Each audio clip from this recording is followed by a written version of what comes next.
to make homemade hair growth shampoo.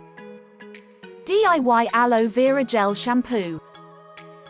Add 3 tablespoons of aloe vera gel, 1 tablespoon of almond oil, 1 cup of Retha water and 1 vitamin E capsule to create a thick paste.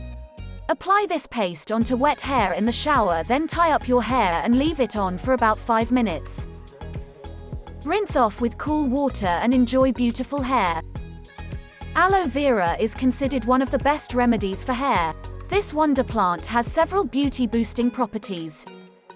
It is rich in antioxidants that offer anti-inflammatory, soothing, moisturizing, and protective benefits for skin as well as for hair. Aloe vera has been used for centuries for hair growth.